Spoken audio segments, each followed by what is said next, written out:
ॐ भूर्भुवस्वः तत्सवितुर्वरेण्यं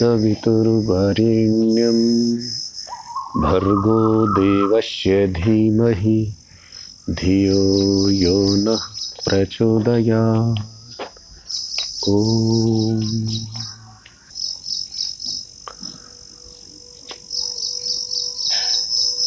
सभी को नमस्ते। आज सर्वप्रथम हम अपने जो शहीद हैं, जो इस धरती की रक्षा के लिए अपने प्राणों का उत्सर्ग कर चुके हैं, हम उनके प्रति नतमस्तक अर्थात उनको सत सत प्रणाम। जो लोग कहते हैं कि हम उन्हें श्रद्धांजलि दे रहे हैं, श्रद्धांजलि का क्या अर्थ है कि आगे ये शहीद ना हो, कैसे बच सकती है। मित्रों, जब तक सज्जन लोग कमजोर रहेंगे, जब तक हमारे राष्ट्र कमजोर रहेगा, या हम ताकतवर हो भी चुके हैं, दूसरे लोग हमें कमजोर समझेंगे, तो युद्ध नहीं रुक सकता। लोग हमसे छेड़छाड़ नहीं रोकेंगे। हमें अपने बल को, अपने सामर्थ्य को, युद्ध कौशल को सिद्ध करना पड़ेगा। और एक बार किसी के आपने दांत खट्टे कर दिए तो निश्चित फिर वो आपसे बच के रहेगा, वो आपको खामखा छेड़छाड़ नहीं करेगा। भारत की पुरानी रीत है कि उसने कभी किसी के स्थान पे, व्यक्तियों पे, धन पे दृष्टि नहीं डाली है। लेकिन मध्य युग से लेके और अभी 1-2 वर्ष छोड़ दो, बस ये बीजेपी का कार्यकाल, इस बीच में भारत की संपत्ति लुटती रही है और हमारे लोग उसे लुटवाते रहे, और उसके जिम्मेदार हम सब हैं। जब तक यहाँ का एक एक युवक, एक एक स्त्री पुरुष, वृद्ध बालक, उसके हृदय में ये जज्बा नहीं जागेगा कि हम अपने राष्ट्र की रक्षा तो करेंगे ही, अपितु संसार को ये संदेश भी देंगे कि युद्ध यदि किया तो भारत से युद्ध करना मिट्टी में मिल जाने के बराबर है। तो यही नौजवानों के प्रति, हमारे देश के सैनिकों के प्रति सच्ची श्रद्धांजलि होगी। और हम एक एक व्यक्ति उस ताकत के लिए, उस सामर्थ्य के लिए प्रयास करें, केवल बातों से नहीं, आचरण से। और हर व्यक्ति सैनिक बने, और जब सब सैनिक होंगे तो फिर हमें अपनी परंपराओं को संसार में स्थापित करने में कोई असुविधा नहीं रहेगी।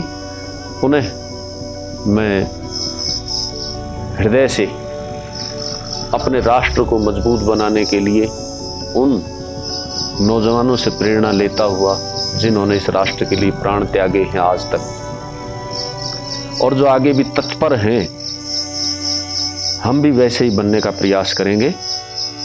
और जरूरत पड़ी तो हम मोर्चों पे भी जा सकते हैं, जहां शत्रु का दिल दहलाया जा सके, ऐसे हर कार्य को हम कर सकते हैं।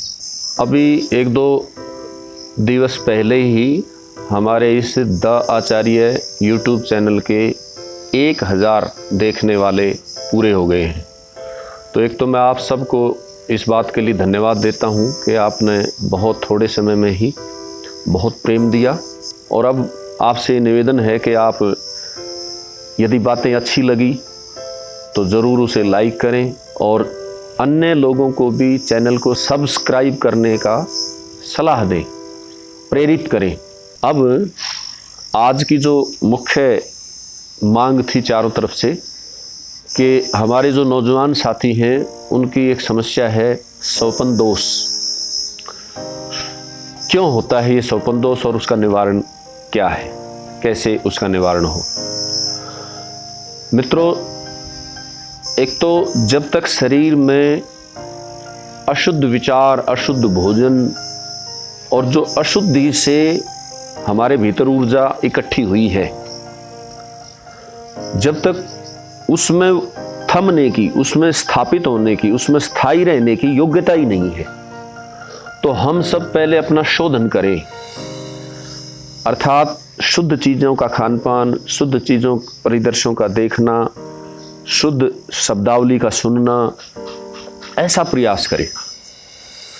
और जब इस शरीर में वो शुद्ध शोधन किया हुआ रक्त, रस, मांस, मज्जा, अस्थि आदि धातुएं बनेंगी तो निश्चित उससे शुद्ध धातु का, शुद्ध शुक्र का निर्माण होगा और वो आपको स्थिरता देगी।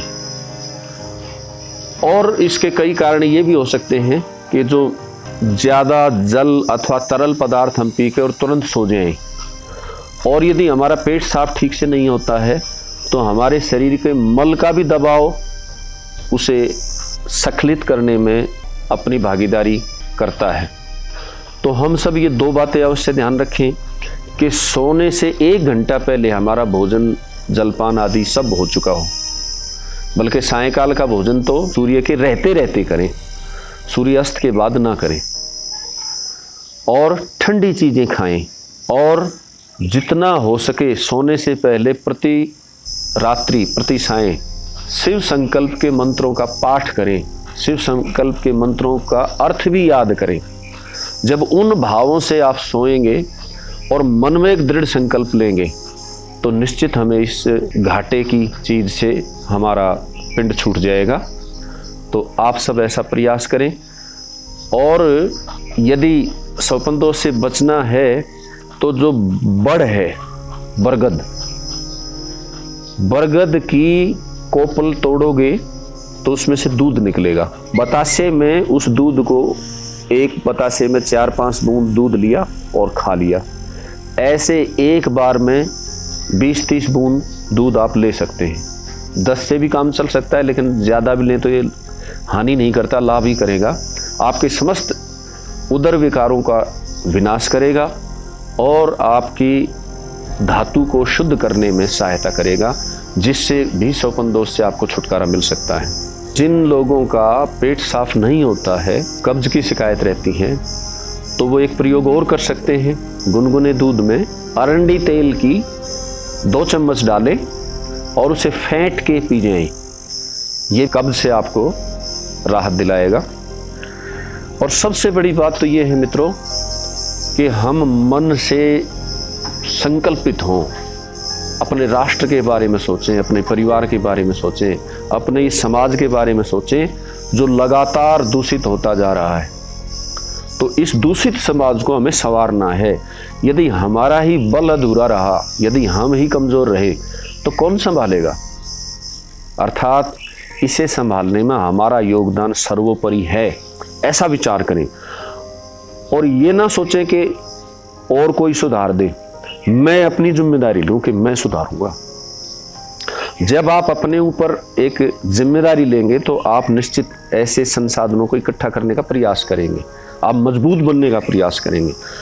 और मजबूत बनने के बाद निश्चित आपके हृदय में, आपके मस्तिष्क में शक्ति को संजोने की परंपरा आएगी। और ये स्वपन दोष आपको तब तक ही दुखी करेगा जब तक आपका जो पुराना स्वभाव है, जो पुराने संस्कार हैं, वो बचे हुए हैं। उन संस्कारों को धीरे धीरे निष्कासित करते जाएं, अर्थात उनका अभ्यास छोड़ते जाएं, और जो नए अच्छे संस्कार हैं, ब्रह्मचर्य के जो संस्कार हैं, उसका आस्वादन लेके उनको संग्रह करते जाएं। भर डालें अपने मन मस्तिष्क को, बुद्धि को अच्छे संस्कारों से। ये सबसे बड़ा ब्रह्मचर्य के पालन का, स्वपन दोष से छुटकारे का कारण बन सकता है। स्वपन दोष के रोगियों को बुद्धि का शक्तिशाली होना अति आवश्यक है। तो जो बुद्धिवर्धक औषधियाँ हैं, जैसे शंखपुष्पी है, ब्रह्मी है, ये ठंडी भी होती हैं, तो आप इनका प्रयोग अवश्य करें। इनका जितना प्रातःकाल प्रयोग अधिक से अधिक बढ़ा देंगे आप, और अब तो ये गर्मी का मौसम है, इसमें तो आप अवश्य करें। तो मित्रों, निश्चित हमें ब्रह्मचर्य के प्रति संकल्पित होके ब्रह्मचर्य के विरोधी जितने भी हमारे मानसिकता में, शरीर में जो भी अवरोध हैं, उन सबको हम 100% हराएंगे। ये मन में संकल्प लेके हम सब अपना जीवन जिएंगे। आगे भी इस विषय पे विस्तार से चर्चा करेंगे। आज इतना ही, धन्यवाद, नमस्ते। अब जो ये माहौल चल रहा है छूत की बीमारी कोरोना का, तो इसमें जो सभाएं होती हैं, मैं भी उससे बचने का प्रयास करता हूँ और आप सब भी सरकार की दी हुई गाइडलाइन का ज़रूर पालन करें, क्योंकि वो हम सब के, हमारे राष्ट्र के, पूरी मानवता के हित की बातें हैं। तो उसका पालन करेंगे तो अब प्रचार का जो मुख्य साधन आगे, जब तक इसका कोई परमानेंट इलाज नहीं मिल जाता, ये वर्चुअल रहेगा। इसी सोशल मीडिया पे ही ज़्यादा प्रचार प्रसार होगा और निश्चित इससे खर्चा कम होता है और इसका आउटपुट ज़्यादा है। हमने ये आकलन भी करके देखा है। फिर भी परमपिता परमात्मा ऐसा अवसर दे कि फिर से हम आमने सामने एक दूसरे के बातें कर सकें, या ऐसे प्रबंध किए जा सकें कि ऐसे ग्राउंड, ऐसे हॉल हों जिसमें दूरी बना के भी अपने लोग बैठ सकें। लेकिन आप सबसे ये निवेदन है कि ये 1000 से भी कुछ अधिक जो इस चैनल के सब्सक्राइबर हो चुके हैं, वो सब न्यूनतम 100 लोगों को और जोड़ें, और ये भी आपके एक पुण्य का साधन बनेगा। एक माहौल बनेगा चारों तरफ, और जब माहौल बनता है तो उसके अनुकूल जीने में सबको सुविधा रहती है। और जब तक वो माहौल नहीं बन पाता, यदि हम अकेले ही चलना चाहे तो मानो हम विपरीत धार में तैर रहे हों, बहाव के विरुद्ध चल रहे हों, तो उसमें असुविधाएं ज़्यादा रहती हैं। तो आप सबसे निवेदन है, आप अपने पुण्यों को बढ़ाएं।